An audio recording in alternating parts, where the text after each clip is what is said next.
Bismillahirrahmanirrahim. Assalamualaikum warahmatullahi wabarakatuh. Berjumpa lagi bersama saya Indah Pramana pada tugas kedua. Pada tugas kali ini kita akan membahas 3 kecerdasan. Yang pertama adalah kecerdasan logis matematika, yang kedua adalah kecerdasan naturalis, dan yang ketiga adalah kecerdasan spasial visual. Oke, kita langsung ke yang pertama. Yang pertama adalah kecerdasan logis matematika. Jadi matematika ini adalah ilmu universal yang mendasari dari perkembangan teknologi modern. Anak-anak yang memiliki kecerdasan matematika biasanya sejak usia dini itu menyukai angka dan pola, ya, menyukai konsep. Nah, terus anak-anak yang memiliki kecerdasan matematika juga sudah pandai, sudah mahir menghitung aritmatika, juga memiliki konsep aljabar dengan baik sejak dini, seperti menjumlahkan, mengurangkan, mengalihkan, membagikan. Nah, mereka sudah mahir ini menghitung ini dengan cepat, dan juga ada yang bisa menghitung di luar kepala, seperti itu. Nah, jadi bisa kita simpulkan kalau kecerdasan logis matematika ini adalah kecerdasan yang melibatkan keterampilan mengolah angka dengan baik. Jadi anak-anak yang memiliki kecerdasan matematika bisa mengolah angka dan pola dengan baik sejak usia dini, biasanya seperti itu. Ya, jadi kita langsung ke karakteristik anak-anak yang memiliki kecerdasan logis matematika.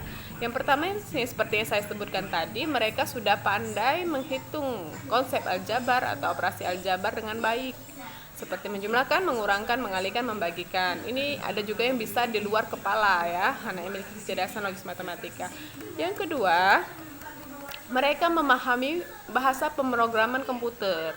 Nah, jadi selain untuk menghitung, mereka ini bisa menguasai pemrograman komputer dengan baik. Biasanya seperti itu. Oke, mereka juga menyukai pelajaran sains, IPA, matematika tentunya, ya. Oke, yang keempat, biasanya mereka ini memahami hubungan sebab akibat, menguasai konsep, berpikir kritis, dan juga berprestasi tinggi. Biasanya anak-anak yang memiliki kecerdasan logis matematika ini memiliki prestasi yang baik. Oke, nah sekarang model pembelajaran apa sih yang cocok untuk anak-anak yang memiliki kecerdasan logis matematika? Yang pertama, kita bisa menggunakan metode latihan. Biasanya kalau metode latihan soal, mereka sangat tertarik karena anak-anak yang memiliki kecerdasan logis matematika ini tidak memerlukan waktu untuk bertele-tele. Mereka lebih suka to the point pada tugas dan latihan, seperti itu. Yang kedua adalah model pembelajaran problem solving, ya. Dengan metode ini siswa yang memiliki kecerdasan logis matematis akan sangat mudah memahami materi karena ketertarikan mereka dengan eksperimen. Terus percobaan, mereka juga suka percobaan atau eksperimen mandiri. Terus think, pair, and share. Dengan metode ini siswa akan seperti ilmuwan yang belajar mempresentasikan hasil pemikiran mereka tentang solusi penyelesaian soal-soal di depan kelas. Jadi selain mereka berpikir, mereka juga membagikan dengan teman-temannya, seperti itu. Terus Realistic Mathematics Education atau RMA. Nah, prinsip RMA adalah aktivitas konstruktivis dan proses pemahaman, interaksi, dan bimbingan. Mungkin itu saja model pembelajaran. Mungkin lebih banyak lagi di luar sana, tapi model pembelajaran ini yang mungkin saya tahu untuk anak-anak yang memiliki kecerdasan logis matematika. Oke, yang kedua adalah kecerdasan naturalis. Jadi kecerdasan naturalis ini adalah kecerdasan yang memiliki kemampuan mencintai lingkungan dan makhluk hidup, ya. Jadi anak yang memiliki kecerdasan naturalis ini biasanya bawaannya suka dengan lingkungan. Ya, oke, kita langsung ke karakteristik siswa-siswa yang memiliki kecerdasan naturalis. Yang pertama, tentu saja mereka akan tertarik dengan lingkungan dan alam, suka dengan makhluk hidup. Terus juga mereka suka memelihara hewan dan tumbuhan, suka memakai alat-alat biologi, alat-alat IPA atau sains seperti mikroskop dan sebagainya.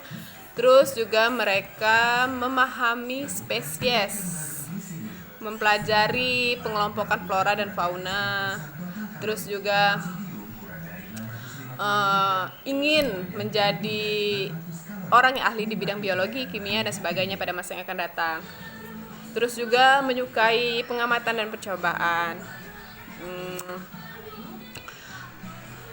Terus mereka lebih banyak rasa ingin tahu tentang sesuatu benda itu, kenapa benda itu bisa bekerja ya.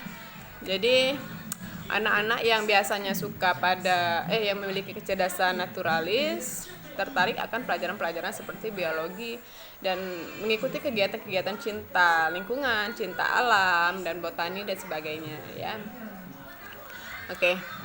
Jadi model pembelajaran yang cocok untuk anak-anak yang memiliki kecerdasan naturalis, yang pertama tentu saja kita bisa menggunakan metode pembelajaran dengan praktek di luar kelas, atau bisa juga disebut dengan outing kelas ya. Dengan outing kelas mereka akan menjelajah pikirannya, mengeksplor lingkungan. Mereka juga banyak belajar tentang lingkungan hidup di luar lingkungan sekolah ya. Terus juga mereka suka pengamatan. Kita juga bisa menggunakan media dengan membawa tumbuhan atau contoh hewan-hewan peliharaan ke dalam kelas. Mereka juga akan sangat tertarik dengan model-model pembelajaran seperti ini. Intinya mereka yang memiliki kecerdasan naturalis akan sangat suka dengan praktek di luar kelas dan juga melakukan pengamatan langsung kepada flora atau fauna. Oke, untuk yang ketiga adalah kecerdasan spasial visual. Jadi kecerdasan spasial visual ini adalah kecerdasan yang memiliki kemampuan untuk memahami, memproses, dan berpikir dalam bentuk visual dan menerjemahkannya melalui imajinasi mereka sendiri. Jadi anak-anak yang memiliki kecerdasan spasial visual biasanya lebih cepat tanggap dan menyukai hal-hal yang rumit dan menantang. Biasanya seperti itu. Oke. Karakteristik anak-anak yang memiliki kecerdasan spasial visual, yang pertama adalah mereka terlihat lebih suka menulis dan membaca, terutama membaca dan menerjemahkannya sendiri melalui imajinasi mereka. Dan yang kedua, mereka sangat suka terhadap hal-hal yang berbentuk gambar, lukisan, terus grafik, map, foto. Nah, mereka menyukai hal-hal yang seperti ini. Terus rasa penasaran yang tinggi terhadap hal-hal yang menantang. Sangat mudah menilai hanya dengan melihat suatu pola. Oke, terus selanjutnya anak-anak yang memiliki kecerdasan spasial visual ini bisa menggambarkan sesuatu dengan imajinasi mereka, walaupun hanya sekedar melihat sebuah gambar atau lukisan seperti itu. Oke, jadi model pembelajaran yang cocok untuk anak-anak yang memiliki kecerdasan spasial visual, yang pertama adalah puzzle. Biasanya puzzle ini dengan melihat mereka bisa mengimajinasikannya dan langsung mempraktekannya secara mandiri.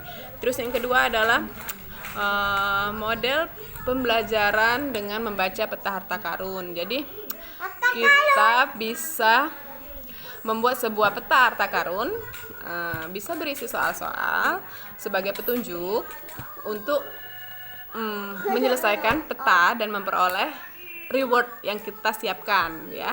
Nah, yang ketiga adalah model pembelajaran make and match. Jadi make and match ini membuat dan mencocokkan. Mereka lebih suka model pembelajaran seperti ini dan juga bisa juga menggunakan model pembelajaran menonton video atau juga melihat gambar dan mengamati gambar dan lalu mendeskripsikannya. Oke, inilah tadi 3 kecerdasan yang kita bahas pada tugas kedua kali ini. Dan untuk ice